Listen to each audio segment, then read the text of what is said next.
चलिए, तो आज की क्लास में हमें क्या पढ़ना है? MP accommodation act, MP accommodation control act 1961। तो ये जो एमपी एकोमोडेशन कंट्रोल एक्ट 1961 है, ये छत्तीसगढ़ पे भी लागू होता है, यही सेम है, ठीक है। तो यहाँ पर आपके बैरक में भी लिखा होगा MP/CG एकोमोडेशन कंट्रोल एक्ट 1961 लिखा हुआ है। Yes ma'am. यस, स्क्रीन भी शेयर कर लेते हैं एक बार। ये देखिए, MP/CG एकोमोडेशन कंट्रोल एक्ट 1961, ठीक। तो इसका मतलब ये है कि ये है एक local law. Local law means हम लोग ऑलरेडी आईपीसी में लोकल लॉ की डेफिनेशन पढ़ चुके हैं। What is local law? Ma'am local law मतलब जो लोकल मैम एक स्पेशल लॉ होता है और एक लोकल लॉ होता है। आपने डिफरेंस पता? स्पेशल लॉ जैसे कुछ ड्रग्स से रिलेटेड जो लॉज हैं वो हो गया, और लोकल लॉ ये जो स्पेशल लॉ मीन्स जो जैसे स्पेसिफिकली किसी लिमिटेशन सब्जेक्ट एक्ट पे इज अ बना है। Local.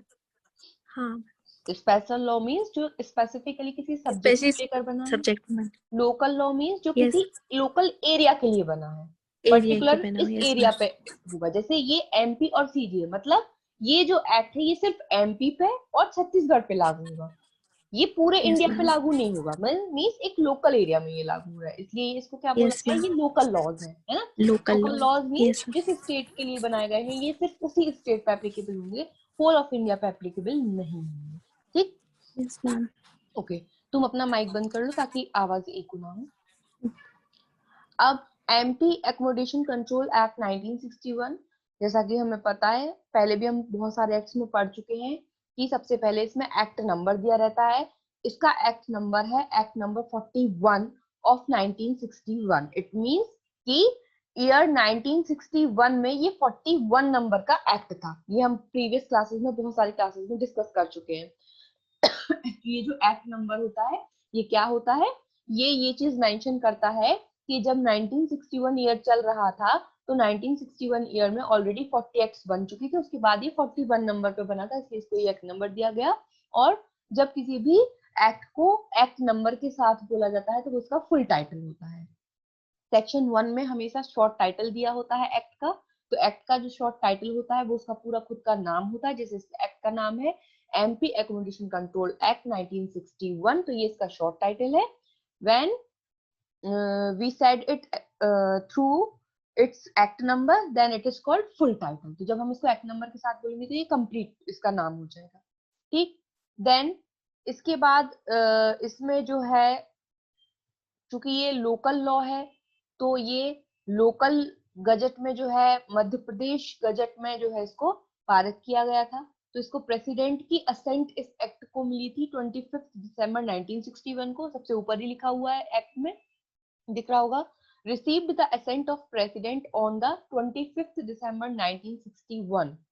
Assent first published in the Madhya Pradesh Gazette Extraordinary on the 30th December 1961.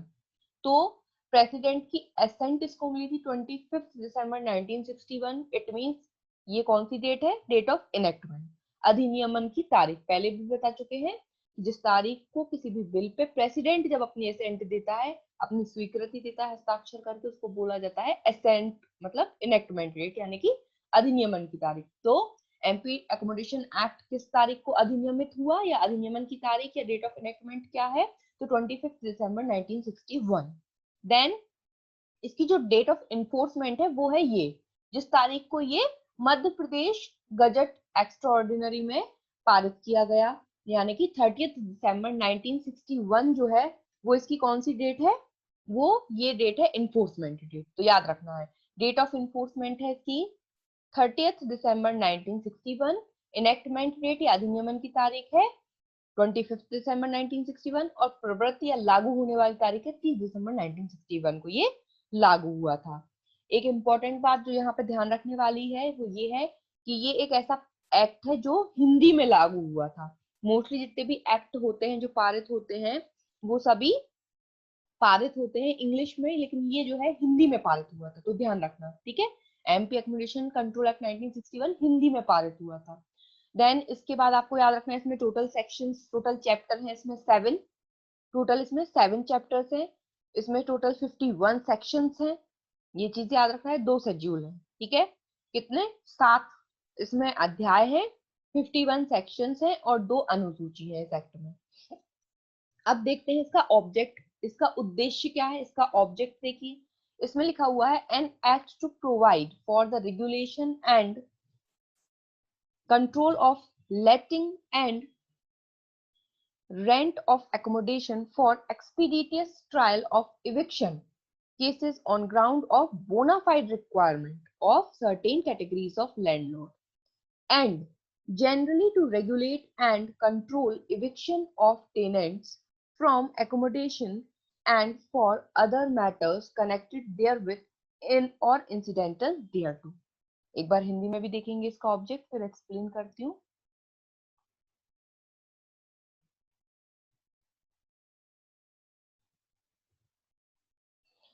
स्थानों के भाड़े पर दिए जाने, भाड़ा मतलब किराया, किराए पर दिए जाने, ठीक है। तो स्थानों के भाड़े यानी किराए पर दिए जाने तथा उनके भाड़े का विनियमन और नियंत्रण करने के लिए ये एक्ट क्यों बनाया गया है। इस एक्ट का ऑब्जेक्ट क्या है कि कोई भी एकोमोडेशन, कोई भी प्लेस है, उसको किराए पर देने के लिए, उसका जो किराया है उस किराए को रेगुलेट, उसको कंट्रोल करने के लिए कि कितना किराया होना चाहिए, किस कंट्रोल मतलब उसको इतने से ज्यादा नहीं लेना चाहिए, ऐसा नहीं कि अननेसेसरी आप ले रहे हो। तो किराए से रिलेटेड सारी चीजों को रेगुलेट और कंट्रोल करने के लिए और भूमि स्वामियों के कतिपय प्रवर्गों की वास्तविक आवश्यकता के आधार पर बेदखली के मामलों के शीघ्र विचारण के लिए। कि भूमि स्वामी, यहाँ पर भूमि स्वामी का मतलब क्या है? लैंडलॉर्ड, जिसका मकान है, जिसने किराए पर दिया है वो पर्सन। तो भूमि स्वामी जो है, तो कुछ कैटेगरीज है भूमि स्वामी की, आगे हम इस एक्ट में पढ़ेंगे। तो कुछ कैटेगरीज है भूमि स्वामी की जो जिन्होंने अपना मकान किराए पर दिया है, तो वो किराएदार से अपना मकान जो है खाली करवा सकते हैं। किस आधार पे? वास्तविक आवश्यकता के आधार पे। इंग्लिश में इसमें टर्मिनोलॉजी यूज है बोनाफाइड रिक्वायरमेंट, कि जो लैंडलॉर्ड है उसको जो हाउस उसने रेंट पर दिया है या जो बिल्डिंग उसने रेंट पर दी है, उस बिल्डिंग की उसको खुद को बोनाफाइड रिक्वायरमेंट है, वास्तविक आवश्यकता है, उसको खुद उस प्रॉपर्टी की जरूरत है, तो इसलिए वो क्या करना चाहता है? खाली करवाना चाहता है। तो ऐसे मैटर्स में नॉर्मली जब कोई भी किराएदार, सॉरी, कोई भी मकान मालिक किराएदार से बोलता है कि मुझे जो है इस मकान की जरूरत है खुद के लिए, आप इसको खाली करिए, और सामने वाला खाली नहीं करता है बोनाफाइड रिक्वायरमेंट के लिए, देन जो ये लैंडलॉर्ड होगा ये क्या करता है? केस फाइल करता है। तो जब ऐसे मामले फाइल होंगे, ऐसे केस फाइल होंगे, तो इनका शीघ्र विचारण हो, क्या हो? ट्रायल जो है इनका कैसा हो? जल्दी से जल्दी ट्रायल हो। इसलिए ये एक्ट बनाया गया है, क्योंकि भाई उसको बोनाफाइड रिक्वायरमेंट है, उसको वास्तविक आवश्यकता, खुद के लिए आवश्यकता है, जरूरत है उसको, इसलिए खाली करवाना है। अब किराएदार खाली नहीं कर रहा है तो क्या वो खाली करवाने में पूरा टाइम वेस्ट करेगा? तो इसलिए इस एक्ट को बना दिया गया कि जब भी कुछ ऐसे भूमि स्वामी है, कुछ कंडीशंस आपको मिलेंगी सेक्शन 12 में, अगर वो आपकी बोनाफाइड रिक्वायरमेंट्स मैच कर रही है, तो उस आधार पे आप केस फाइल कर सकते हैं और शीघ्र उसका जो है ट्रायल किया जाएगा। और साधारणतः स्थानों के अभिधारियों की बेदखली का विनियमन और नियंत्रण करने के लिए और उनसे संसक्त या अनुषांगिक अन्य विषयों के लिए उपबंध करने हेतु अधिनियम। दूसरा क्या बोल रहे हैं कि generally regulate and control eviction of tenant from accommodation and for other matters connected therewith or incidental thereto। दूसरी साइड ऐसे जो किराएदार है, टेनेंट मतलब यहाँ पे क्या है? किराएदार। इंग्लिश में जो टेनेंट वर्ड है उसका मतलब है किराएदार। किराएदार को अगर बिना किसी बोनाफाइड रिक्वायरमेंट के मकान मालिक निकाल दे, सपोज करिए, तो उसके भी अधिकारों के जो है बचाव करना है। तो जहाँ पे अभिधारी को, अभिधारी हिंदी में और इंग्लिश में टेनेंट मींस किराएदार, तो किराएदार को जहाँ पे बेदखल कर दिया गया है, बिना बोनाफाइड, बेदखल वर्ड जहाँ पे आ रहा है मतलब मकान मालिक को, लैंडलॉर्ड को, भूमि स्वामी को क्या नहीं है? बोनाफाइड रिक्वायरमेंट नहीं है, फिर भी उसने निकाल दिया, तब ऐसी कंडीशन में उन चीजों को भी रेगुलेट और कंट्रोल करने के लिए भी ये एक्ट है। तो इस एक्ट के उद्देश्य क्या क्या हो गए? सबसे पहला, जो प्लेसेस हैं उनको किराए पर देना है, उनसे संबंधित नियम बताए गए हैं। किराए को कंट्रोल और रेगुलेट करने के लिए यह बनाया गया है। कुछ जो लैंडलॉर्ड्स हैं उनको बोनाफाइड रिक्वायरमेंट है, वास्तविक आवश्यकता है, उसके आधार पे जो बेदखली का उन्होंने मामला दायर किया, उसके शीघ्र विचारण के लिए ये एक्ट बनाया गया है। एंड लास्ट फाइनल, जो टेनेंट है जिनको अननेसेसरी निकाल दिया है लैंडलॉर्ड ने, तो उनके लिए भी ये एक्ट जो है बनाया गया है कि ऐसे टेनेंट्स के इविक्शन और इविक्शन को रेगुलेट और कंट्रोल करने के लिए, इविक्शन मीन्स उनको निकाल दिया या बेदखल कर दिया, उसको कंट्रोल करने के लिए। क्लियर, ये इसका ऑब्जेक्ट है। तो इसको थोड़ा सा अच्छे से पढ़ना है क्योंकि लोकल लॉ है, तो कभी कभी Yes, ma'am. ऑब्जेक्ट से भी ऑब्जेक्टिव आ जाएंगे आपको क्वेश्चन Yes, में। ma'am. देन इसके बाद एक डेट और हमने आपको बताई है कि हर एक्ट में ये वाली डेट भी पढ़ना है। ये भारत गणराज्य के कौन से वर्ष में आया? ये 12वें वर्ष में मध्य प्रदेश विधानमंडल द्वारा निम्नलिखित रूप में यह अधिनियमित हुआ। क्योंकि लोकल लॉ है इसलिए मध्य प्रदेश विधानमंडल द्वारा पारित किया गया है और फिर प्रेसिडेंट की असेंट ली गई है। तो कौन से? रिपब्लिक, इंग्लिश में भी देख लेंगे इसको,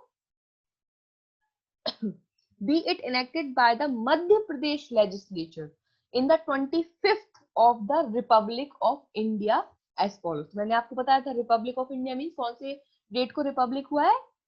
1950। तो 1950 से 25 इयर्स बाद मध्य प्रदेश लेजिस्लेचर द्वारा इस एक्ट को इनेक्ट किया गया। ठीक, तो ये याद रखना है। क्योंकि लोकल लॉ है, एमपी का पेपर आप दे रहे हैं या छत्तीसगढ़ का दे रहे हैं, तो ध्यान रखना है। ठीक है, तो 25th of Republic Madhya Pradesh legislature द्वारा ये जो है पारित किया गया है। ठीक है, ये अभी सिर्फ इसमें एमपी का दिया, सीजी का नहीं दिया है।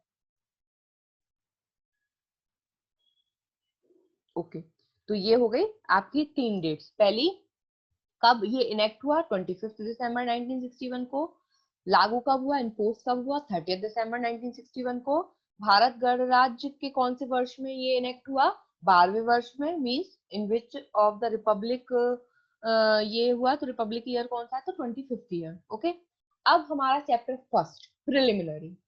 तो चैप्टर फर्स्ट प्रिलिमिनरी जो है, प्रारंभिक अध्याय एक प्रारंभिक, इसमें टोटल 3 सेक्शंस हैं। कितनी धाराएं? टोटल 3।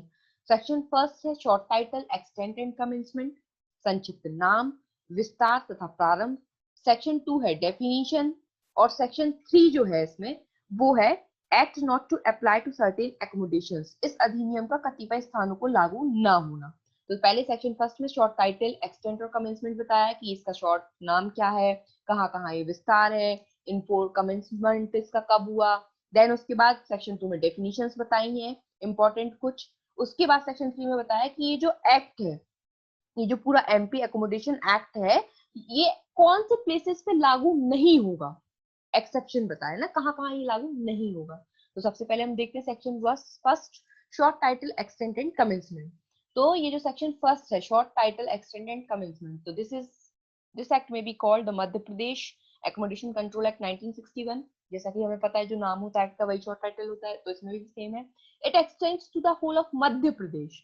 ये लोकल लॉ है, मध्य प्रदेश पे ही लागू होगा। ठीक है, ये होल ऑफ मध्य प्रदेश पे लागू है, याद रखना। It extends to the whole of Madhya Pradesh, पूरे मध्य प्रदेश पे ये लागू है। अब कमेंसमेंट देखिए।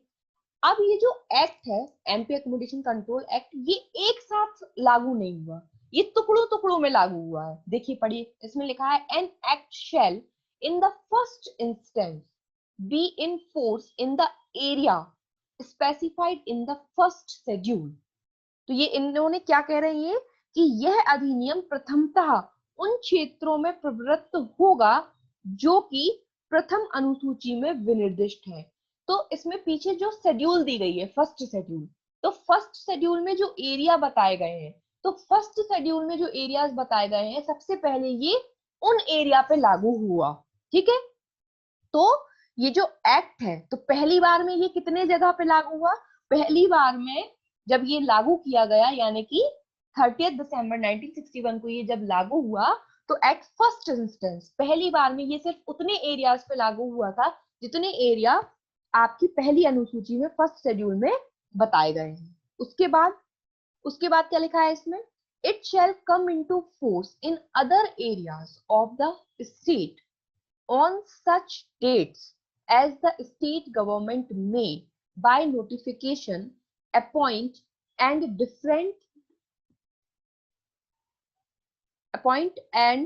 different dates may be appointed for different areas and for different provisions of the act, and thereupon the first schedule shall be amended to have been amended accordingly.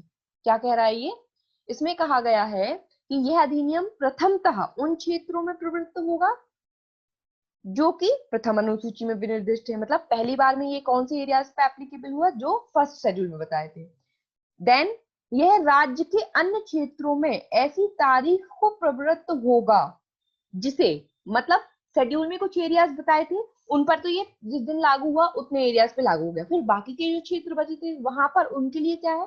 तो इन्होंने कहा कि मध्य प्रदेश राज्य के अदर एरियाज में, अन्य क्षेत्रों को ये ऐसी तारीख को प्रवृत्त होगा जिसे राज्य सरकार अधिसूचना द्वारा नियत करे और भिन्न भिन्न क्षेत्रों तथा इन इस अधिनियम के भिन्न भिन्न उपबंधों के लिए भिन्न भिन्न तारीखें नियत की जा सकेंगी और तदुपरि प्रथम अनुसूची तदनुसार संशोधित हो गई समझी जाएगी।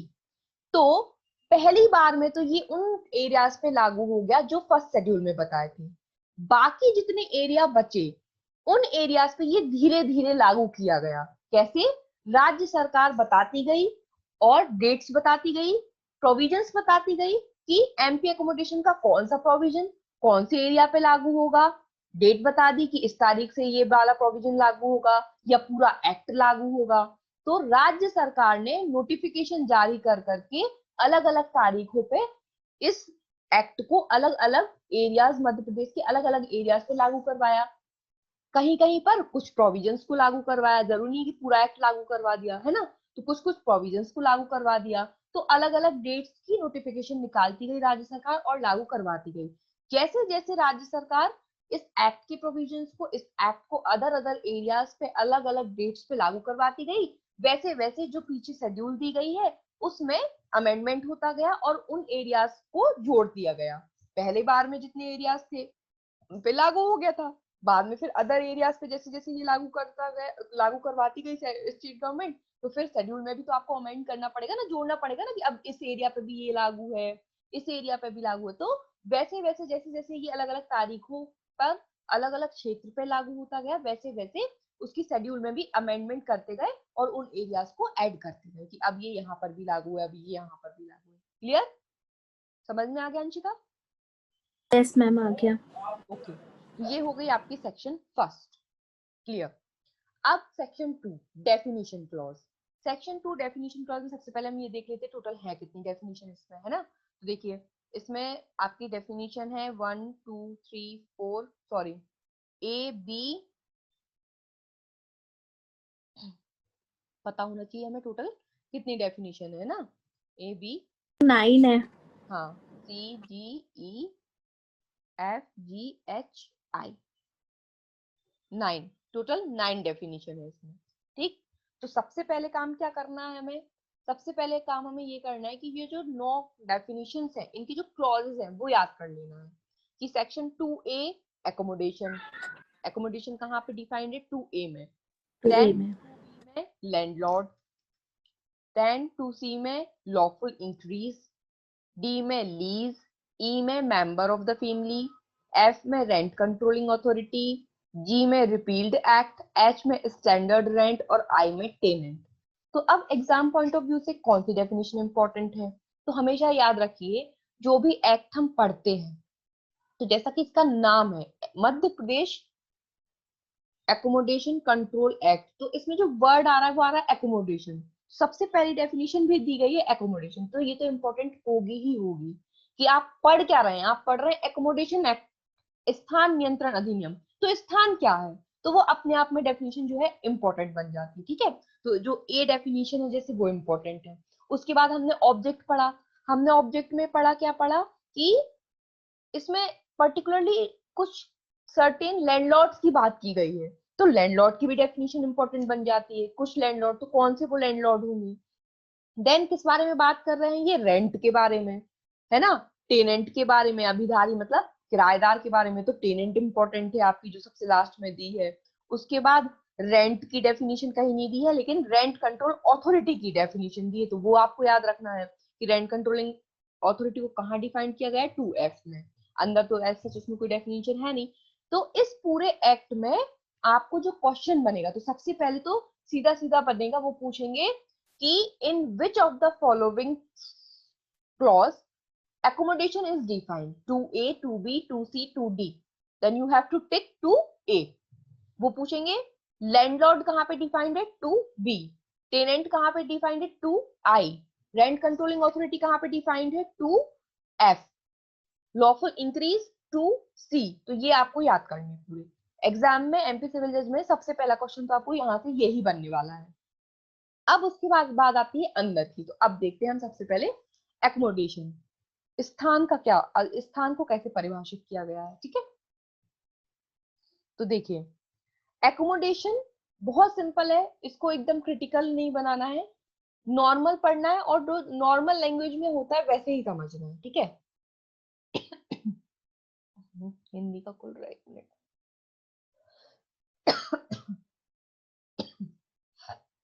ये देखिए accommodation, accommodation means any building, part of a building, whether residential or non-residential। Simple है, ठीक है। accommodation का मतलब क्या है, बिल्डिंग या पार्ट ऑफ बिल्डिंग, जिसको चाहे तो रेसिडेंशियल पर्पस के लिए यूज कर रहे हैं या फिर नॉन रेसिडेंशियल पर्पस के लिए यूज कर रहे हैं। हिंदी में भी देख लेते हैं एक बार, साथ साथ में देखते चलते हिंदी इंग्लिश में। स्थान से अभिप्रेत है कोई भवन या किसी भवन का भाग, चाहे वह नैवासिक हो या अनैवासिक हो। सबसे पहले तो इतना याद रखना है। तो स्थान का मतलब क्या बता दिया उन्होंने, बिल्डिंग की बात कर रहे हैं। बिल्डिंग हो सकती है, बिल्डिंग का भाग हो सकता है, कोई पार्ट ऑफ बिल्डिंग हो सकती है, जरूरी नहीं है पूरी बिल्डिंग, कोई पार्ट हो सकता है। जो नैवासिक यानी रेसिडेंशियल मतलब रहने के लिए यूज करते हैं, रेसिडेंशियल मीन जो लोगों के रहने के लिए यूज हो रही है, या फिर नॉन रेसिडेंशियल, नॉन रेसिडेंशियल रहने के लिए यूज नहीं करते हैं भाई, दुकान खोले हैं वहां पर, वेयर हाउस बनाए हैं वहां पर, गाड़ी पार्क करते हैं वहां पर, लेकिन वो पार्ट ऑफ बिल्डिंग है जो किसी ना किसी तरीके से यूज हो रहा है, रहने के लिए नहीं हो रहा है, अदर किसी पर्पज से यूज हो रहा है, ठीक है। तो यहाँ पे इस एक्ट के पर्पज के लिए accommodation means any building, part of building, whether residential और नॉन रेसिडेंशियल, कोई भी भवन या भवन का भाग, निवासिक हो या अनैवासिक हो। प्लस अब देखिए जिसके अंतर्गत आता है या आती है। अब इसके साथ इतनी चीजें और इन्होंने जोड़ी हैं कि इस स्थान के अंदर हम क्या क्या मान रहे हैं। तो देखिए and includes, first point, any land which is not being used for agricultural purposes। Include मतलब उस बिल्डिंग के साथ में, है ना। इंक्लूड का मतलब क्या होता है कि वो बिल्डिंग है या पार्ट ऑफ बिल्डिंग है जिसमें ऐसी भूमि जुड़ी है, ऐसी लैंड, लेकिन वो लैंड कैसी है, वो land not being used for agricultural purposes. अगर वो लैंड एग्रीकल्चरल पर्पसेस के लिए यूज नहीं होती तो वो एकोमोडेशन है।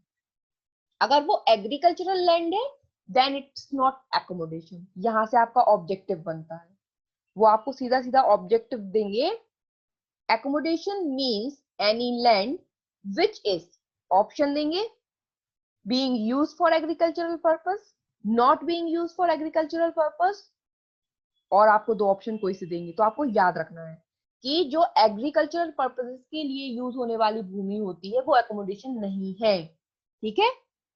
तो ऐसी लैंड इंक्लूड करते हैं एकोमोडेशन में, बिल्डिंग, पार्ट ऑफ बिल्डिंग में ऐसी भूमि इंक्लूड है जो एग्रीकल्चरल पर्पसेस के लिए यूज नहीं होती है, ऐसे ही मैदान पड़ा हुआ है, तब फिर वो क्या है, एकोमोडेशन है। लेकिन अगर वो खेती के लिए यूज होती है वो लैंड तो नहीं। आपने देखा होगा बड़े बड़े फार्म हाउसेस होते हैं, तो फार्म हाउस में घर बना होता है, बाजू से खेत लगे होते हैं, तो वो जो फार्म हाउस बना है, तो अगर उस बिल्डिंग को किराए पर दे दिया तो वो बिल्डिंग तो एकोमोडेशन है, लेकिन उससे लगा हुआ जो खेत है वो तो कैसी है, कृषि भूमि है, एग्रीकल्चर पर्पस के लिए यूज होती है, तो वो उसका एकोमोडेशन का पार्ट नहीं मानी जाएगी for the purpose of this act, ठीक है। अभी हम सिर्फ एमपी एकोमोडेशन एक्ट की बात कर रहे हैं, ठीक, क्लियर। एक बार इस पॉइंट को अच्छा हिंदी में बाद में समझाते, पहले समझते जाइए, ठीक है। तो एकोमोडेशन में Yes, ma'am. ऐसी लैंड यूज हो गई, ऐसी भूमि इंक्लूड होती है, सम्मिलित होती है जो एग्रीकल्चर पर्पस के लिए यूज ना हो रही है। सेकंड, फिर एकोमोडेशन में क्या क्या आता है, garden, ground, garages, out houses, if any appurtenant to such building और पार्ट ऑफ बिल्डिंग। कोई भी garden, ground, garage, out house, appurtenant means जो जुड़ा हुआ है, जो आपकी बिल्डिंग से जुड़ा हुआ है या पार्ट ऑफ बिल्डिंग से जुड़ा हुआ है, तो वो भी क्या है, एकोमोडेशन है। ऑब्वियस सी बात है, हमारा घर है, हमारे घर में हम गाड़ी रखने के लिए पार्किंग बनाए हुए हैं, तो वो क्या है, हमारी बिल्डिंग का पार्ट ही है, तो वो एकोमोडेशन माना जाएगा। पीछे गार्डन है, वो भी हमारा बिल्डिंग का पार्ट है, वो भी हम एकोमोडेशन में करेंगे। कोई ग्राउंड है, देखा होगा पहले जमाने में तो बीच बीच में ग्राउंड, मतलब ऐसे चारों तरफ मकान बने, बीच में दलान सी छूटी है, ग्राउंड है ना। किसी किसी यहाँ बड़ी जमीन पड़ी रहती है, आगे मकान बना है, पीछे ग्राउंड पड़ा है। लेकिन वो ग्राउंड कैसा है या वो भूमि कैसी है, एग्रीकल्चर पर्पज के लिए नहीं होना चाहिए, है ना। फिर गैराज, आउट हाउस, आपने देखे होंगे आउट हाउसेस भी बने रहते हैं घरों में, तो वो भी क्या है, ये सब एकोमोडेशन का पार्ट है। थर्ड वाला, any fitting affixed to such building or part of building for the more beneficial enjoyment thereof।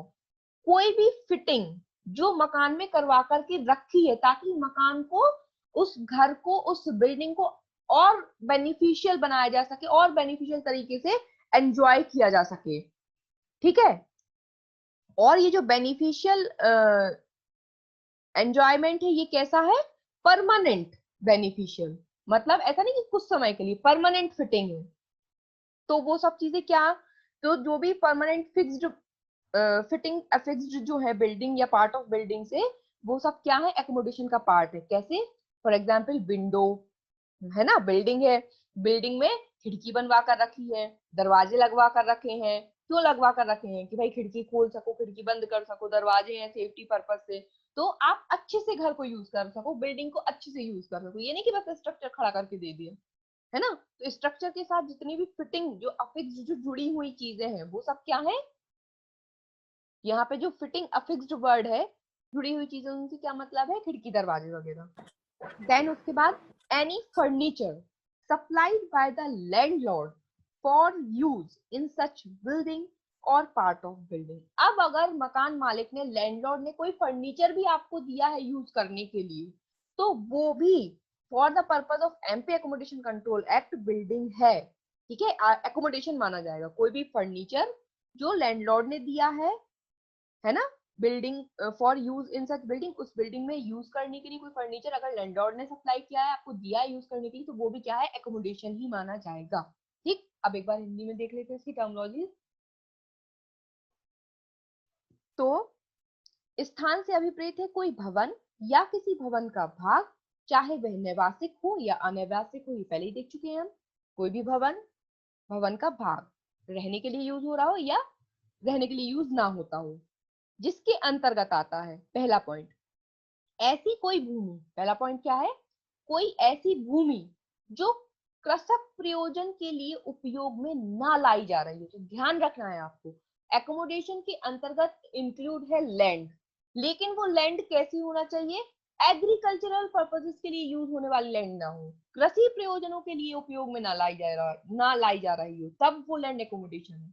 अगर वो एग्रीकल्चरल प्रोड्यूस के लिए, मतलब खेत है आपका, वहां आप कृषि करते हैं, तो वो लैंड का पार्ट नहीं है, स्थान का भाग नहीं है। सेकंड, ऐसे भवन या भवन के भाग से अनुलग्न, अनुलग्न मतलब जुड़े हुए, अपटेनेंट मीन उससे जुड़े हुए, अनुलग्न उद्यान, मैदान, गैराज तथा उपग्रह या आउट हाउस यदि कोई हो। अगर इस बिल्डिंग से कोई भी आपका मैदान लगा हुआ है, उद्यान लगा हुआ है, गैराजेस है, उपग्रह है, आउट हाउस है, तो वो भी क्या है, स्थान है। थर्ड, कोई ऐसी फिटिंग जो ऐसे भवन या भवन के भाग के अधिक लाभप्रद उपयोग के लिए उसमें लगाई गई है, मतलब खिड़की दरवाजे लगाए हैं आपने, नल वगैरह की फिटिंग करवाई है आपने, जो भी आपने फिक्स्ड फिटिंग करवाई है, क्यों करवाई, ताकि आप अधिक लाभप्रद तरीके से उसको यूज कर सकें, उसको बेनिफिशियल एंजॉयमेंट आप कर सके, और वो परमानेंट होना चाहिए। यहाँ पे एक वर्ड याद रखिएगा, ये जो अधिक लाभप्रद उपयोग है, तो ये जो अधिक लाभप्रद उपयोग है, ये कैसा होना चाहिए, टेम्पररी नहीं, परमानेंट यूज के लिए लगवाए, तो वो क्या है, स्थान का भाग है। देन कोई ऐसा फर्नीचर जो ऐसे भवन या भवन के भाग में उपयोग में लाए जाने के लिए भूस्वामी द्वारा दिया गया है। अब अगर लैंडलॉर्ड ने, भूमि स्वामी ने खुद किराएदार को कोई फर्नीचर भी दिया है अपने एकोमोडेशन के साथ कि भाई ये काम करो, ये जो, जैसे हमने कोई दुकान किराए पे दी, आपने देखी होगी आजकल वेल फर्निश्ड दुकानें होती हैं किराए पर, पूरा आपको बनवा के देते हैं, शेल्फ बनवा करके दे देते हैं कि भाई आप आओ और दुकान शुरू कर लो, तो वो पूरा पार्ट कहलाएगा, क्या स्थान कहलाएगा, पूरा आपको जो है बना बनाया उन्होंने दे दिया है। आजकल मकान भी देते हैं तो पूरा हर सामान दे देते हैं, फर्नीचर, सोफा सेट भी दे देंगे, ये भी दे देंगे कि आप आराम से यूज करो, किराया लेंगे और दे देंगे आपको अपनी साइड से, कि आपको ढूंढना ढाना नहीं पड़े, आप आओ सीधे रहने लग जाओ। तो वो पार्ट, वो सब क्या है, अगर कोई फर्नीचर भी प्रोवाइड किया है तो वो स्थान है। ये हो गई आपकी एकोमोडेशन की डेफिनेशन। ठीक, क्लियर है, समझ में आई? Yes ma'am, yes ma'am. Okay, इससे रिलेटेड एक केस है, लिख लीजिए, कभी एग्जाम में पूछ ले तो यस दिख मैम। जाओगा साइड में। उत्तम चंद्र वर्सेस सरदार मल। उत्तम चंद्र वर्सेस सरदार मल 1965। एक और केस है, उत्तम चंद्र वर्सेस एस एन लालवानी। उत्तम चंद्र वर्सेस एस एन लालवानी। ठीक, ये दो केस है इंपॉर्टेंट, कभी पूछ ले तो याद रखना कि ये किस पर है, यस मैम। तो सेक्शन 2 पर है ना। सेक्शन 2 पे। ऐसे यस मैम। पूछ सकते हैं कि उत्तम चंद्र versus Sardar Mal 1965 case relates to which section, तो एकोमोडेशन 2A, एकोमोडेशन से रिलेटेड केस है। अब देखिए लैंडलॉर्ड की डेफिनेशन, बी में बताई गई है भूस्वामी, landlord.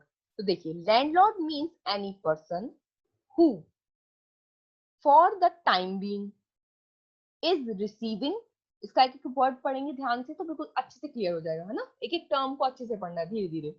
Landlord means a person, landlord means एक ऐसा व्यक्ति, एक ऐसा person, for the time being, जो जो भी समय चल रहा है उस समय, इज रिसीविंग, रिसीव कर रहा है, और इज एंटाइटल्ड टू रिसीव, या फिर रिसीव करने का हकदार है, the rent of any accommodation. ऐसा व्यक्ति जो किसी एकोमोडेशन का रेंट रिसीव कर रहा है, ले रहा है, या लेने का हकदार है, whether on his own account, whether on his own account, या तो कैसे, या तो वो अपने स्वयं, उसके अकाउंट। स्वयं के लिए, है ना, स्वयं के लिए, और on behalf of,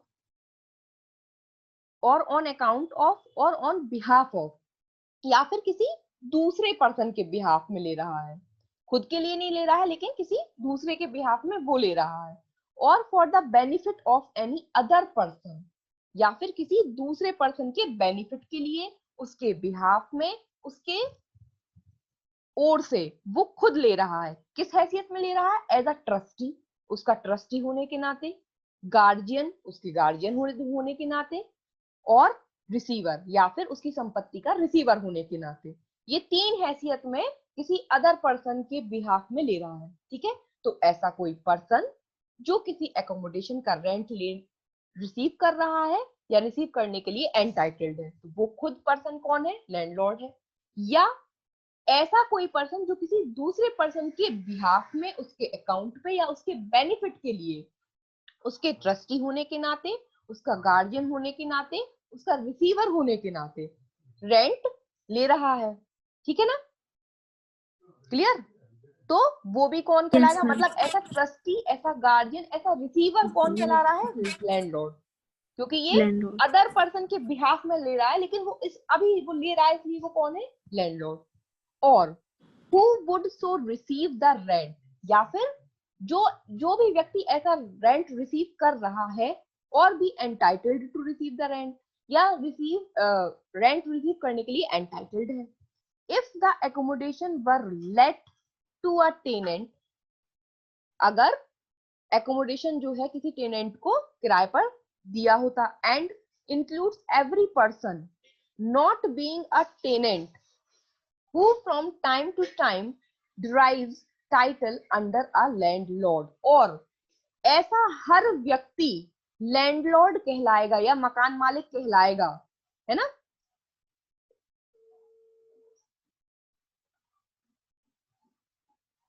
includes every person not being a tenant, tenant को छोड़कर, है ना, ऐसा नहीं कि भाई जो टेनेंट है, जो किराएदार है वो ही मकान मालिक, वो तो हो नहीं सकता। तो टेनेंट को छोड़ करके ऐसा हर व्यक्ति समय समय पर मकान मालिक कहला सकता है, जो समय समय पर ऐसा अधिकार जो है, ऐसा अधिकार उसको मिल रहा है। जैसे सपोज करिए कि लैंडलॉर्ड है, लैंडलॉर्ड की संपत्ति पर लेकर के कुछ विवाद हुआ, है ना, मामला कहाँ गया, कोर्ट में गया, तो उसकी संपत्ति के लिए कोर्ट ने क्या, किसको अपॉइंट किया, रिसीवर को। तो अभी इस समय पे उसका रेंट कौन ले रहा है, उसके बिहाफ में रिसीवर, है ना। तो अभी टाइम किसने वो हक, किसके पास वो हक ट्रांसफर हो गया रेंट लेने का, रिसीवर के पास। इसलिए वो रिसीवर कौन है अभी, लैंडलॉर्ड है ना।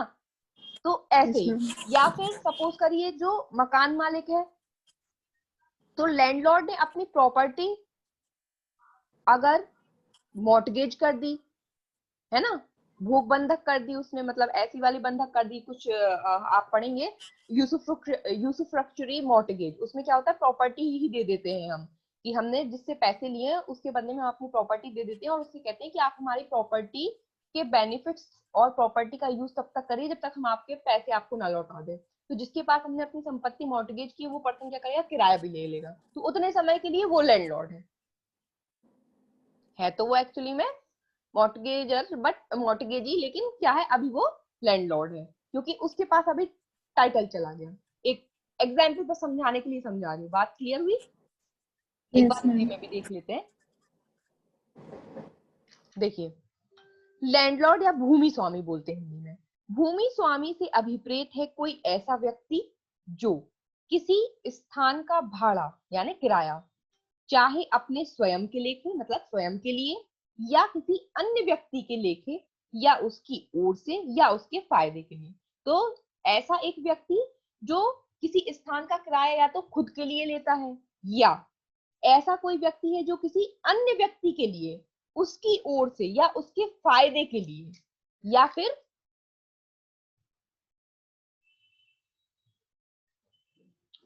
फिर अन्य व्यक्ति के न्यासी, संरक्षक या रिसीवर की हैसियत से तत्समय प्राप्त कर रहा है। ठीक है, तो या तो खुद व्यक्ति जो है वो किराया ले रहा है खुद के लिए, या कोई थर्ड पर्सन है वो किसी और व्यक्ति के लिए, उसके बिहाफ में, उसके बेनिफिट के लिए, अन्य व्यक्ति के न्यासी, संरक्षक या रिसीवर की हैसियत से ले रहा है, तो वो भी कौन है, लैंडलॉर्ड है।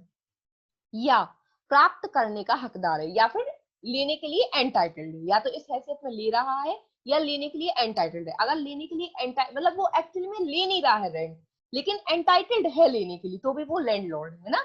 वो भले ही किराया ले नहीं रहा है लेकिन हकदार है वो व्यक्ति किराया लेने का, तो वो लैंडलॉर्ड है। या जो किसी अभिधारी को, अभिधारी मीन्स किराएदार, टेनेंट, जो किसी टेनेंट को वह स्थान भाड़े पर दे दिए जाने की दशा में भाड़ा इस प्रकार प्राप्त करेगा या प्राप्त करने का हकदार होगा। ठीक है, अब सेकंड इन्होंने क्या कंडीशन बताई कि जो किसी अभिधारी को, किसी टेनेंट को कोई स्थान, कोई एकोमोडेशन क्या कर दिया, किराए पर दे दिया है, और उस कंडीशन में जो पर्सन किराया लेने का हक, किराया प्राप्त कर रहा है या किराया प्राप्त करने का हकदार है, वो लैंडलॉर्ड है ना। सेकंड पॉइंट में इन्होंने सिंपली ये बात बोल दी, ऐसा पर्सन जो किसी एकोमोडेशन, किसी प्लेस को किराए पर दिया है उसने, तो उस कंडीशन में वो उसका किराया लेने प्राप्त कर रहा है या एंटाइटल्ड है लेने के लिए, तो वो लैंडलॉर्ड है। थर्ड, और उसके अंतर्गत, अब देखो इंक्लूड कौन कौन है, इन्होंने कहा कि इसके अलावा और कौन पर्सन है, तो इसके अंतर्गत प्रत्येक ऐसा व्यक्ति आता है जो अभिधारी ना होते हुए, अभिधारी मतलब टेनेंट, किराएदार, बस किराएदार नहीं होगा, किराएदार को छोड़ करके ऐसा हर व्यक्ति, ऐसा प्रत्येक व्यक्ति आएगा जो समय समय पर किसी भूमि स्वामी के अधीन हक प्राप्त करे। तो मतलब किसी भी पर्सन के पास, किसी भी थर्ड पर्सन के पास यदि किराएदार का टाइटल ट्रांसफर हो रहा है ना, मतलब प्रॉपर्टी का टाइटल जो है ट्रांसफर हो रहा है, तो उसके पास कैसे ना कैसे, किसी ना किसी तरीके से राइट पहुंच रहा है कि वो किराया लेने का अधिकारी बन जाए, तो वो पर्सन क्या हो जाएगा, लैंडलॉर्ड कहलाएगा। क्लियर है, कोई डाउट? Yes ma'am. पक्का? No ma'am. Yes ma'am, okay, आ ये गया मेरे को समझ में मैम। लैंडलॉर्ड है ना, किसी भी तरीके से यस राइट जो मैम। है ट्रांसफर हो जाए बस। हो सकता है वो अपनी प्रॉपर्टी ट्रांसफर कर दी हो। बस मैम टेनेंट को छोड़ के टेनेंट को छोड़ के, मैं बाकी, किराएदार हूँ तो मैं हाँ एक मकान मालिक तो हो ही नहीं सकता ना। हाँ, बस उसको छोड़ के हाँ, बाकी कोई भी पर्सन कब है हो जो या सकता तो वो है, कब हो एंटाइटल्ड है सकता है वो या, मकान मालिक, वो तब हो सकता है जब वो खुद संपत्ति खरीद ले, तब तब भी वो, हाँ तब वो ओनर हो जाएगा, है ना। किसी ओनर हो थर्ड जाएगा, पर्सन को या फिर वो खरीदने के लिए। एंटाइटल्ड है या किसी और हाँ पर्सन के, मतलब किसी और पर्सन के लिए वो ये बेनिफिशियल वो हो रहा है, रिसीव कर रहा है, सॉरी मैम, रिसीविंग कर रहा है, या फिर वो ट्रस्टी है या वो रिसीवर है, तो ये यस सब आ जाएंगे लैंडलॉर्ड में, यस सिवाय टेनेंट को छोड़। यस, ठीक है। बस ये लाइन याद रखना, यस किसी भी मैम। प्रकार से जो प्रॉपर्टी है, ऐसा पर्सन भी इंक्लूड है जिस जो समय समय पे क्या कर रहा है, टाइटल ड्राइव कर रहा है, लैंडलॉर्ड के अधिकार जो है उसके पास पहुंच रहे हैं, है ना। सपोज करो संपत्ति को ट्रांसफर कर दिया, या हकदार हो, मॉर्गेज है, जिसे ट्रस्टी एंटाइटल्ड। मॉर्गेज कर दिया, या किसी हेरिडिटरी ऑफिस की वजह से वो प्रॉपर्टी उसके पास पहुंच गई, है ना, कैसे भी हो यस सकता है। मैम। अब देखिए सी, इंपॉर्टेंट है सी, लॉफुल इंक्रीज। तो यहाँ से आपको क्वेश्चन बनेगा सीधा सीधा, क्योंकि लॉफुल इंक्रीज यहाँ नहीं बताया है, लॉफुल इंक्रीज आगे बताया है। तो यहाँ से क्वेश्चन क्या बनता है कि विधिपूर्ण वृद्धि या लॉफुल इंक्रीज को कहाँ डिफाइन किया गया है, 2C में। तो ऐसा याद रखना है, इंक्रीज से, मैं तो ऐसा याद रखती हूँ, ये इंक्रीज की डेफिनेशन में सी थोड़ा का उच्चारण आता है ना, तो मैंने ऐसे याद करा था, लॉफुल इंक्रीज सी। मतलब सी में इंक्रीज, वृद्धि, गा में वृद्धि, ठीक है। तो इसमें क्या लिखा हुआ है कि विधिपूर्ण वृद्धि से अभिप्रेत है, ये सी वाली है ना, विधिपूर्ण वृद्धि से अभिप्रेत है भाड़े में कोई ऐसी वृद्धि जो इस अधिनियम के उपबंधों के अधीन अनुज्ञात की गई है। रेंट में ऐसा इंक्रीज, कैसा इंक्रीज, जो इस एक्ट के अकॉर्डिंग बताया गया है। तो ये आपको इंक्रीज जो है ये बताया गया है सेक्शन 8 और 9 में, ठीक है। लॉफुल इंक्रीज जो आपको बताया गया है वो कहाँ बताया गया है, सेक्शन 8 और 9 में, वहीं पे डैश लगा के लिख लीजिए। सेक्शन 8 और 9 पढ़ेंगे, वहां पे आपको मिलेगा कि इंक्रीज, वहां से भी मैं बताऊंगी क्या पढ़ना है। वहां पे भी सिर्फ एक लाइन याद रखना पड़ती है, उसमें पूछते हैं कि लॉफुल इंक्रीज जो है कितना हो सकता है, तो वहां से सीधा सीधा यस क्वेश्चन मैम। आता है कि जो लॉफुल इंक्रीज है ना,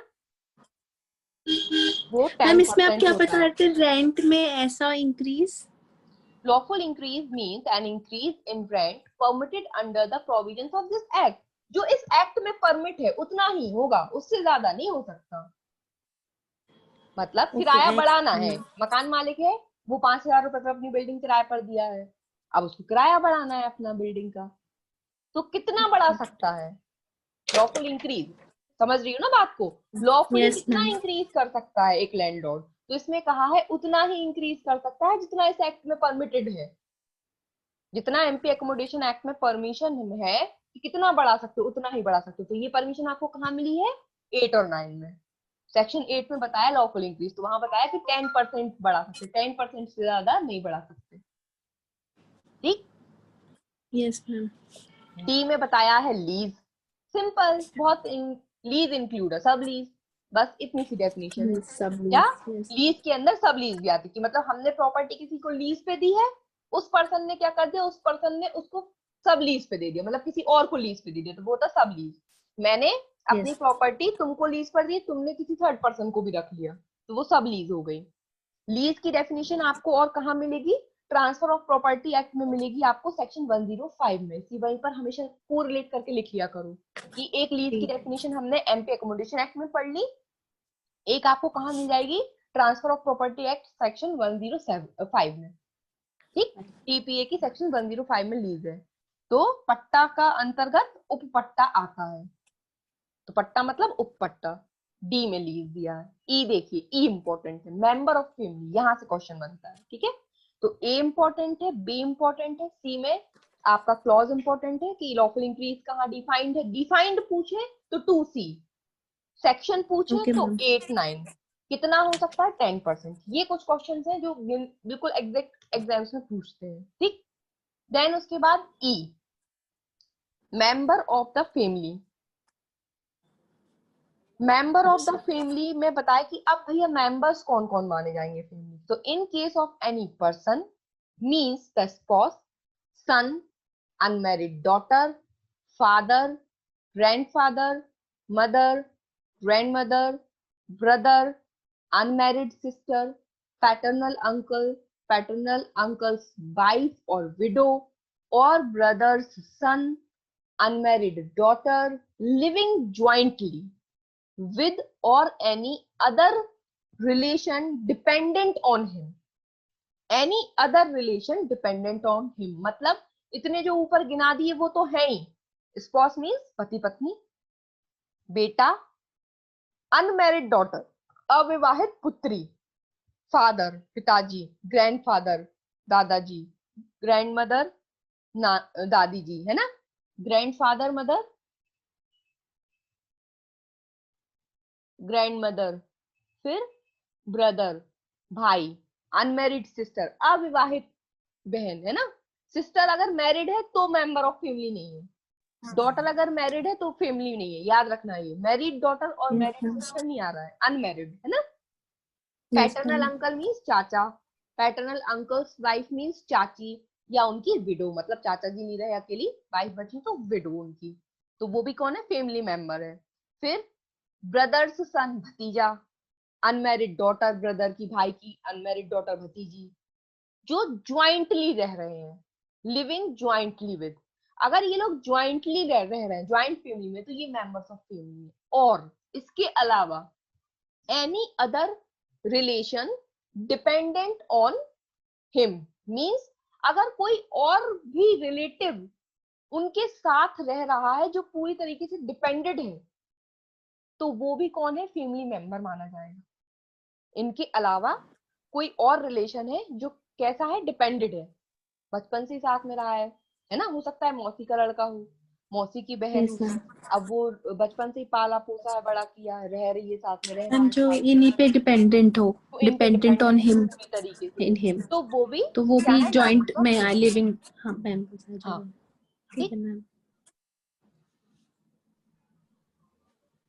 एक बार हिंदी में देख लेंगे. कुटुंब का सदस्य से किसी व्यक्ति की दशा में अभिप्रेत है पति या पत्नी, पुत्र, अविवाहित पुत्री, पिता, पितामह, मातामह, माता, मातामही, मातामही.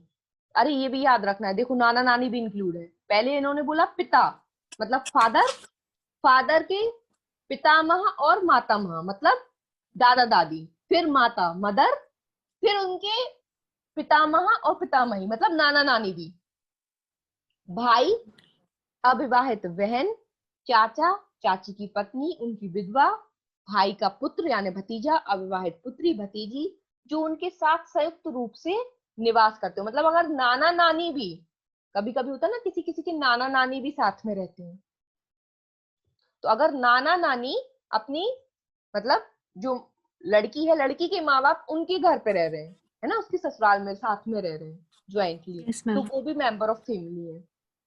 ठीक. उसके बाद अन्य नातेदार जो उस पर आश्रित हैं.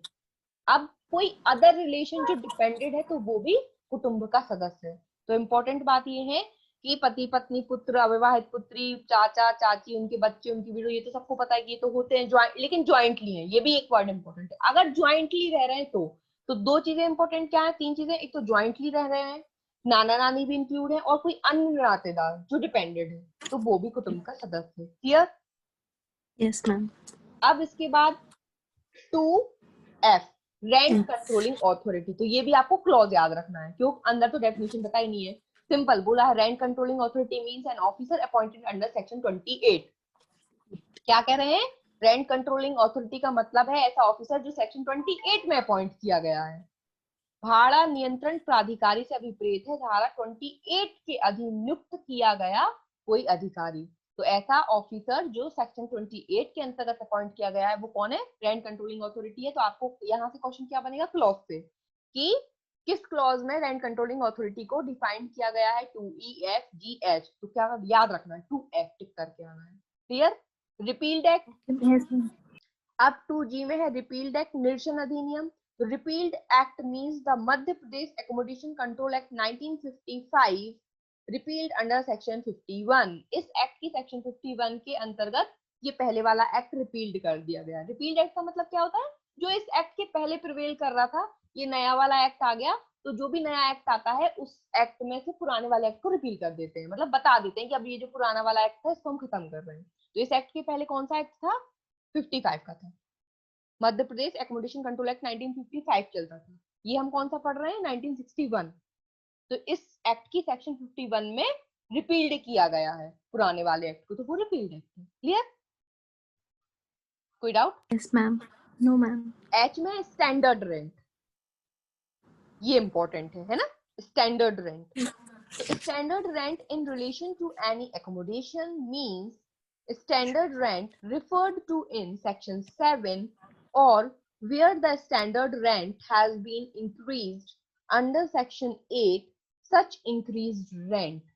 क्या कह रहे हैं ये, सेक्शन 7 जब हम पढ़ेंगे तो सेक्शन 7 में बताया गया है स्टैंडर्ड रेंट क्या होता है, और 8 में बताया गया है स्टैंडर्ड रेंट में इंक्रीज क्या होगा। एक तो लॉफुल इंक्रीज बताया गया है सेक्शन 8 में, एक तो बताया गया है कि विधिपूर्ण इंक्रीज क्या होगा और स्टैंडर्ड रेंट में इंक्रीज क्या होगा, दोनों चीजें बताई गई हैं। ठीक है, तो सेक्शन 7 के अंतर्गत जो स्टैंडर्ड रेंट बताया गया है वही स्टैंडर्ड रेंट है।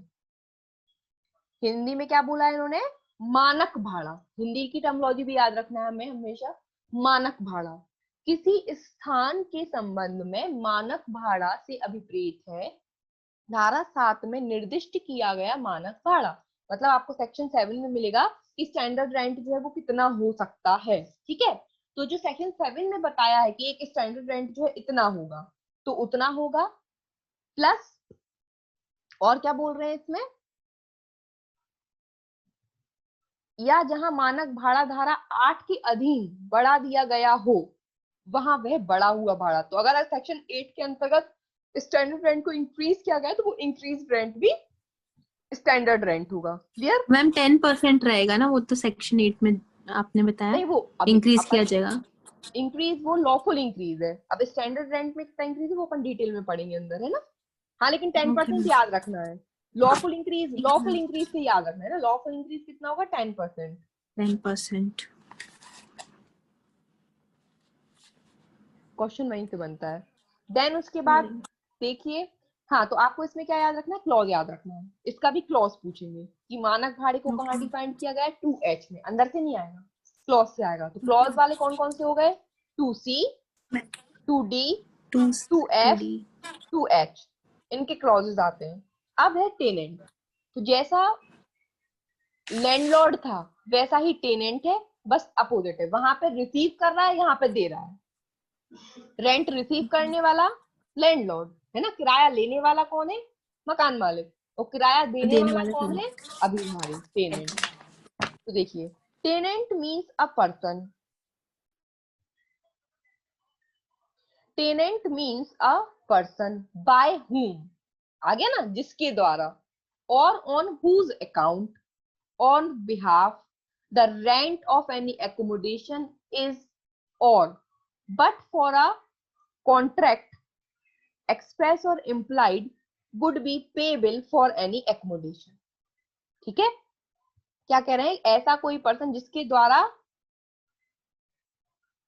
किसी एकोमोडेशन के लिए रेंट दिया जा रहा है ना, या ऑन हुज अकाउंट और behalf the rent of any accommodation is, या जिसके अकाउंट या जिसके बिहाफ में किसी एकोमोडेशन का रेंट पे किया जा रहा है, but for a contract express or implied.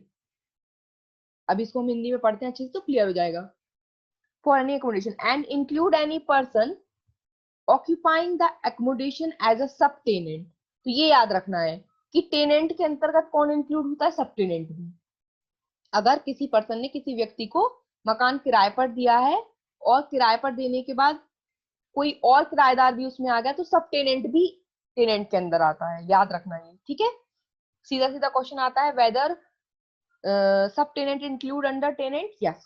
ठीक है, any person occupying the accommodation as a subtenant and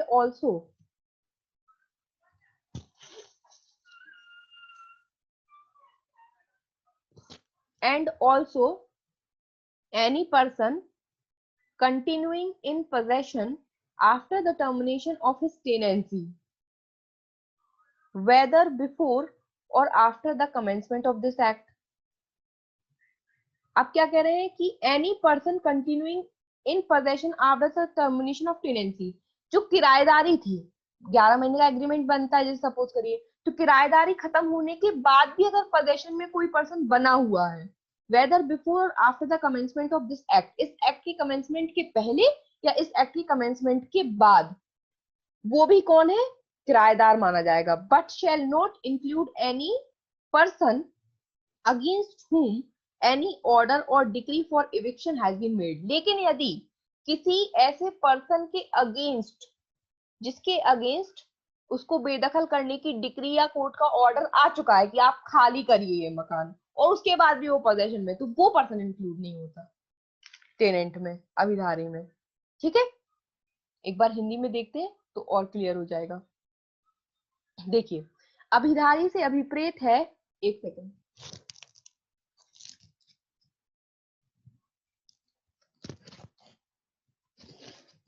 देखो, अभिधारी से अभिप्रेत है कोई ऐसा व्यक्ति जिसके द्वारा, तो सबसे पहले तो जिसके द्वारा किसी स्थान का किराया दिया जा रहा है वो पर्सन, या जिसके लेखे या जिसकी ओर से किसी स्थान का भाड़ा दे है. ठीक है, या तो जो खुद किराया दे रहा है वो, या किसी और अदर पर्सन के बिहाफ में किराया दे रहा है वो, या किसी अभिव्यक्त या विविक्षित संविदा के न होने की दशा में किसी स्थान के लिए दे होता.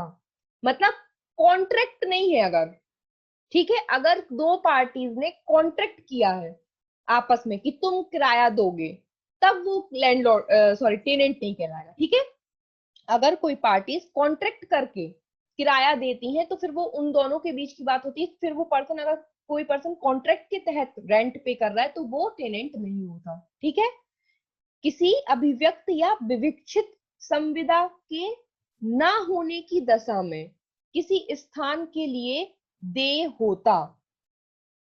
ठीक है, मतलब जो रेंट है, जो पेबल है, वो कैसा है, किसी contract, express or implied contract के बिहाफ में ना हो, या बट नॉट लिखा था ना, or but for a contract express or implied would be payable for any accommodation. किसी एकोमोडेशन के लिए जो रेंट पेबल है वो कैसे पेबल है, वो एक ऐसे, कुछ बोल रही हो क्या अंशिका? No ma'am. अगर जो रेंट पेबल है वो ऐसे पर्सन के द्वारा पेबल है या किसी के बिहाफ में वो दे रहा है, लेकिन किसी एक्सप्रेस या इम्प्लाइड कॉन्ट्रैक्ट की वजह से नहीं दे रहा है, तो वो टेनेंट है. ठीक, ये याद रखना है. किसी अभिव्यक्त या विविक्षित संविदा के ना होने की दशा में, अगर किसी संविदा के तहत दे रहा है तो वो टेनेंट नहीं है. क्लियर है, ये पॉइंट क्लियर है? मैम, जैसे ये आपने बताया कि कोई पार्टी है वो कॉन्ट्रैक्ट से अगर रेंट दे रहा है तो वो नहीं होगा. कॉन्ट्रैक्ट कैसा, वो वाला एग्रीमेंट नहीं, टेनेंसी का एग्रीमेंट नहीं, टेनेंसी का एग्रीमेंट तो बनता ही है 11 महीने का, वो नहीं. स्पेसिफिकली मतलब दो पार्टीज के बीच में कुछ एग्रीमेंट हुआ है कि तुम जो है किराया दोगे मेरे बिहाफ में, या तुम आपस में उन्होंने कॉन्ट्रैक्ट कर लिया कि मैं तुम्हारा ये काम करूंगा बदले में तुम किराया देना मेरा, तो वो टेनेंट नहीं होगा, वो टेनेंट नहीं है फिर, है ना. एक्सप्रेस या इम्प्लाइड कॉन्ट्रैक्ट के बिहाफ में अगर दे रहे हैं तो वो टेनेंट नहीं है. Tenancy agreement is a different thing, है ना. देन फिर क्या है, और उसके अंतर्गत कोई ऐसा व्यक्ति आता है, या अब यहाँ से इंपॉर्टेंट है, इसके अंतर्गत और कैसा व्यक्ति आता है जो उस स्थान का अधिभोग उप अभिधारी की हैसियत से रखता हो. इट मीन्स सिंपली कि अभिधारी के अंतर्गत उप अभिधारी भी होता है. सब टेनेंट ऑल्सो इंक्लूड्स टेनेंट, मतलब सब टेनेंट भी कौन है, टेनेंट है.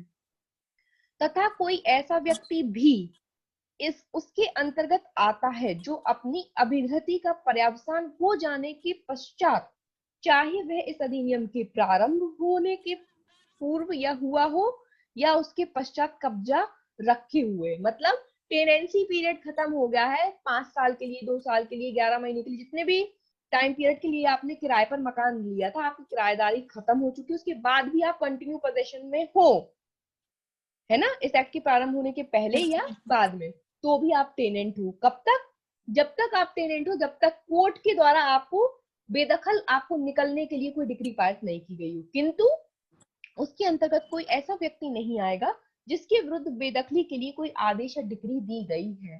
ठीक, तो after termination of tenancy continue in possession then he will be tenant till any decree is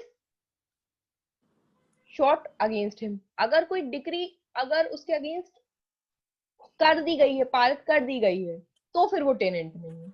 ठीक है, अगर डिग्री नहीं आई है और पोजीशन में कंटिन्यू है तो वो टेनेंट है। मतलब टर्मिनेशन हो गया है, पोजीशन में कंटिन्यू, किराया नहीं दे रहा है, तो मकान मालिक किराए के लिए केस कर सकता है। या तो किराए के लिए केस करेगा या तो खाली करवाने के लिए केस करेगा। ठीक है, clear? Yes ma'am, yes ma'am. अब हम इसकी सेक्शन 3 और देख लेते ताकि हमारा फर्स्ट चैप्टर ही कंप्लीट हो जाए, है ना। Section 3, act not to apply to certain accommodations. सबसे नीचे ये है ना, act not to apply to certain accommodation. ये जो एमपी एकोमोडेशन पूरा एक्ट है ना, ये कहाँ कहाँ लागू नहीं हो रहा है। तो दो कंडीशन है इसमें, ए और बी। देखिए, nothing in this act shall apply to, इस एक्ट की कोई भी बात अप्लाई नहीं करेगी accommodation which is the property of the government. सीधी सी बात है, गवर्नमेंट प्रॉपर्टी पे एप्लीकेबल नहीं होगा ये, ऑब्वियसली बात है, प्राइवेट प्रॉपर्टी के लिए है। मैंने अपना मकान किराए पर दिया, मुझे अपना मकान किराया देना है, तो मेरी प्रॉपर्टी गवर्न होगी एमपी एकोमोडेशन एक्ट से, ना कि गवर्नमेंट की प्रॉपर्टी, है ना। तो सीधे सीधा गवर्नमेंट प्रॉपर्टी पे एमपी एकोमोडेशन एक्ट एप्लीकेबल नहीं है। सेकंड, सरकारी संपत्ति पे जो ये है एक्ट एप्लीकेबल नहीं है। इस अधिनियम का कतिपय स्थानों को लागू ना होना, तो इस अधिनियम में की कोई भी बात ऐसे स्थान को जो सरकार की संपत्ति है ना, सरकार की संपत्ति पे लागू नहीं होगा।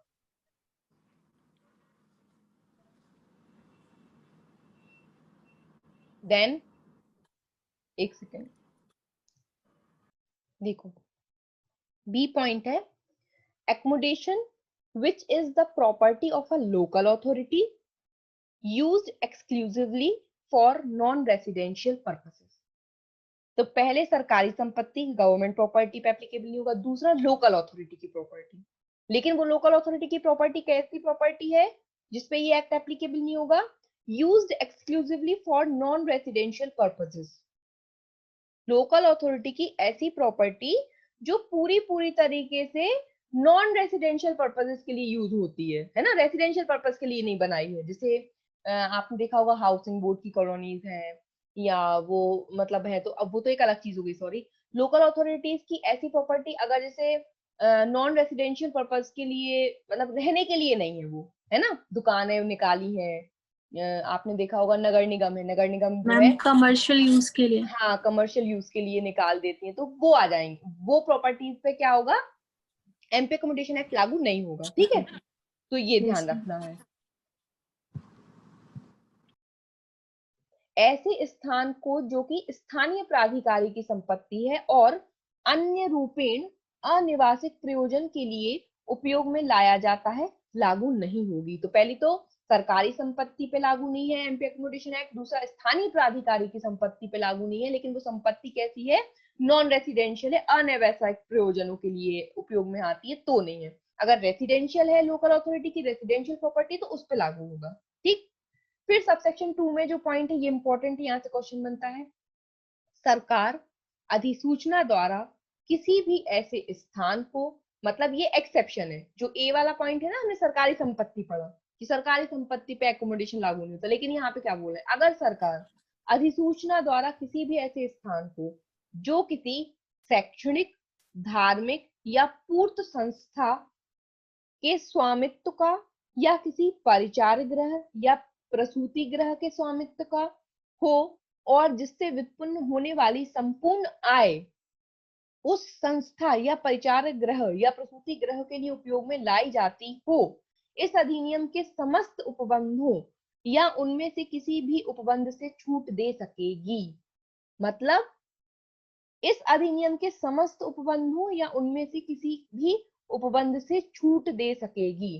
तो जो गवर्नमेंट है, तो गवर्नमेंट ऑफिशियल नोटिफिकेशन के जरिए किसी भी ऐसे एकोमोडेशन के लिए जो किस किस पर्पस से यूज हो रहा है, एक बार इंग्लिश में भी पढ़ लेते हैं, the government may by notification exempt from all or any of the provisions of this act any accommodation। मतलब ये पूरा जो एक्ट है, तो इस पूरे एक्ट से या किसी प्रोविजन से स्टेट गवर्नमेंट जो है ऐसे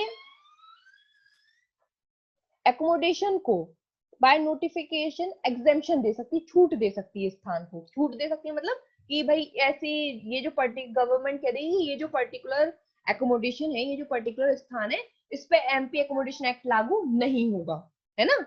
मतलब ए और बी में जो पॉइंट बताए हैं उनके एडिशनल वाला पॉइंट है ये, कि ए और बी में जो संपत्ति उन पे तो एमपी एकोमोडेशन लागू होना नहीं है, उसके अलावा और कौन सी एकोमोडेशन है जिन पे एमपी एकोमोडेशन लागू नहीं हुआ, तो गवर्नमेंट नोटिफिकेशन के द्वारा ऐसे एकोमोडेशंस को एग्जेम्प्ट कर सकती है। कैसे एकोमोडेशंस को? Which accommodation is owned by any educational, religious or charitable institution or by any nursing or maternity home, the whole of the income derives from which is utilized for the institution or nourishing home or maternity home। कोई भी ऐसी accommodation जो किसी educational institution मतलब educational द्वारा owned है, कोई institution है ना, संस्था है कोई शैक्षणिक, कोई रिलीजियस संस्था है, धार्मिक संस्था है, चैरिटेबल इंस्टीट्यूशन है, उसके द्वारा कोई एकोमोडेशन ली गई है। और बाय एनी नर्सिंग और मैटरनिटी होम, नर्सिंग और मैटरनिटी होम होते हैं परिचार्य गृह या प्रसूति गृह, है ना। मैटरनिटी होम जहाँ बच्चे वगैरह पैदा, मतलब मैटरनिटी होम होते हैं, नर्सिंग होते हैं ना, वो वहां उनके द्वारा कोई ओन्ड है इंस्टीट्यूट, मतलब कोई प्लेस इंस्टीट्यूशन वगैरह जो संस्था है वो एकोमोडेशन ओन्ड है उनके द्वारा।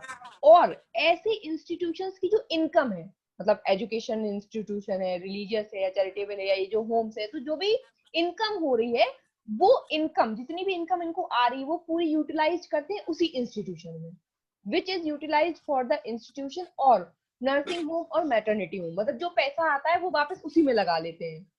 तो ऐसे एकोमोडेशंस को गवर्नमेंट बाय नोटिफिकेशन एग्जेम्प्ट कर सकती है, ठीक है। तो ये Yes. एडिशनल ग्राउंड हो गया।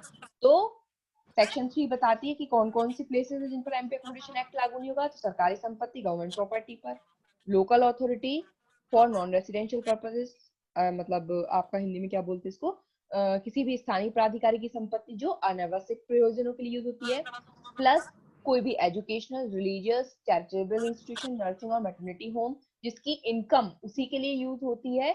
ऐसे इंस्टीट्यूशंस द्वारा कोई भी एकोमोडेशन ओन्ड है उनको गवर्नमेंट बाय नोटिफिकेशन एग्जेम्प्ट कर सकती है कि उन पर ये एक्ट या उसके कोई प्रोविजंस जो है लागू नहीं होंगे, एग्जेम्पशन। क्लियर? Yes ma'am. अब चैप्टर 2 पढ़ेंगे कल। मैम कल की परसों? कल वो है ना, हाँ कल आप एनआई बोल। पढ़ेंगे परसों, ठीक है, इतना तो क्लियर है ना? Yes ma'am. ओके चलो कल पढ़ेंगे एनआई, है ना। Bye bye, good night. Good night ma'am, thank you ma'am. Welcome.